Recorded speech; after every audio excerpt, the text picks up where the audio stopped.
Manchester United go into the Europa League on Thursday. Obviously on the back of that horrendous first half performance, especially against Manchester City. We've really got to put that to bed now, just move on. I know it's hard to forget that horrible performance from Manchester United, but we've just got to move on, get on to the next game. And this, I'm still looking forward to this. I know some people aren't bothered about the Europa League, couldn't give a shit about it, but I'm excited.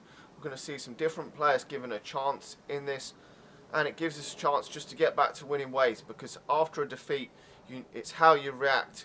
If you can just get straight back to winning ways, win the next few games, then that is out of your system. That's what the best teams do. They just get straight back to winning ways.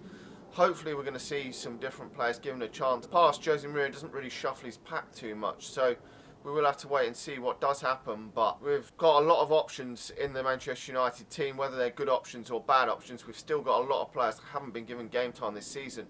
Feyenoord are in fantastic form at the moment. They've won all their games in the Eredivisie. They're ahead of PSV, who we played last season and didn't win, only got 1 point from 2 games in the Champions League. So we can't take these as mugs. They're an okay side. They could potentially have been in the Champions League.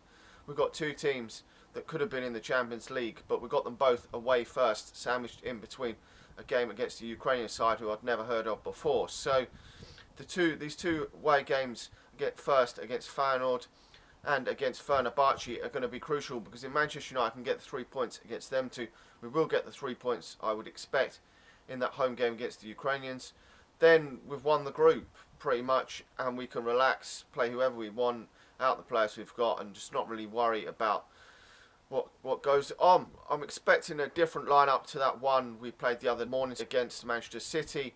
Romero probably being goal, decent enough backup. The back four is probably going to change quite dramatically. Luke Shaw is apparently injured, got hamstring injury, which is a worry ahead of the game against Watford. We're going to have to play Marcus Rojo at left back. Then we're going to play probably Darmian or Fosa Mensah at right back. I would go for Fosa Mensah if he's not going to get a game in midfield, but if he's going to get a game in midfield, I'd play Darmian. Then it's going to be Smalling and Jones, I would expect. I would like to see Axel Tuanzebe given a game. I'm not too sure. He'll probably play for the under-23s, so that would probably rule him out of playing, really. But I'd like to see him given a run out at some point in this Europa League group stage. These are the only players, Axel Tuanzebe, Fosa Mensah and Rashford, that are going to get a game this season, really. Louis van Gaal's brought through pretty much the rest of them. Maybe Joe Riley might get a bit of a game at some point, but they're the only ones. The next ones that are really looking really promising for me is Angel Gomez, which he's not going to get any look in this season. He's only just turned 16, and I think that's just too young.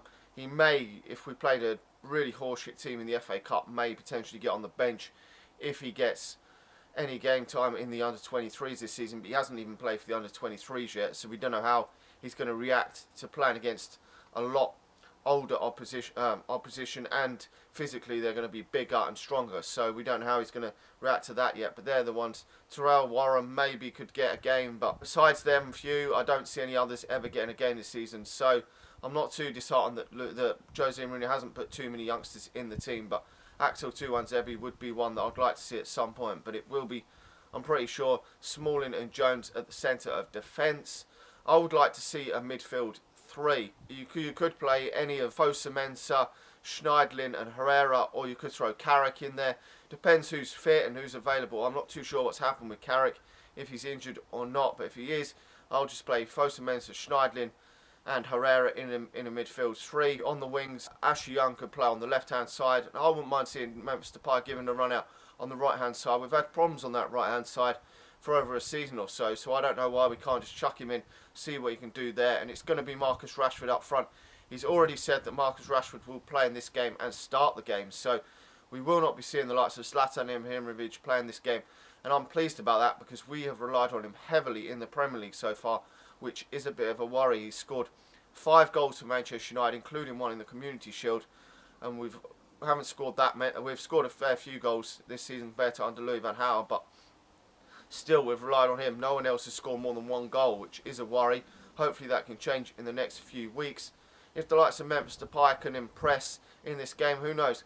because we've got that game against Northampton a week's time on the Wednesday, so hopefully they can impress in that as well and be pushing for a first team place, because Memphis Depay and Ashley Young and that aren't even getting on the substitutes bench at the moment, which is a shame. They're still good squad players to have around Manchester United, and Memphis Depay has still got bags of potential and could still make it at Manchester United if given the opportunity. He did have flashes of great brilliance last season, so we will have to wait and see, but he needs to be pushing for a first team place, because places need to be fierce at Manchester United. You've seen with Eric Bay and Daley Blind at the centre of defence, Chris Smalling breathing down his neck in that place on the substitutes bench. So if he does really well in this game against Feyenoord, then he should be getting ready to start. He should be getting ready to come in if Blind or Bay have a nightmare of a game. That's what you want. Real experienced players on the substitutes bench that can just come in when a player's not performing. That's why Wayne Rooney shouldn't be playing if he's not performing up front. Martial shouldn't be playing if he's not performing out wide. These players shouldn't be taking their places for granted and should be on their toes so that another player can come in. And I just don't think Wayne Rooney or Martial have performed well enough this season, so I'm hopeful that they're not going to, well, hopeful definitely Wayne Rooney will not get an opportunity in this game. Maybe Martial can be given 30, 40 minutes in this game, but he hasn't really performed either this season. Wayne Rooney's just shown the odd flash of something which has won us a game or got us an assist or a goal, but nothing enough to warrant a place in the team now. But I think this is going to be a tough game. A lot of these players haven't played for Manchester United in a while, so it's going to be a tough match for Manchester United. I'm not expecting an easy game from Feyenoord.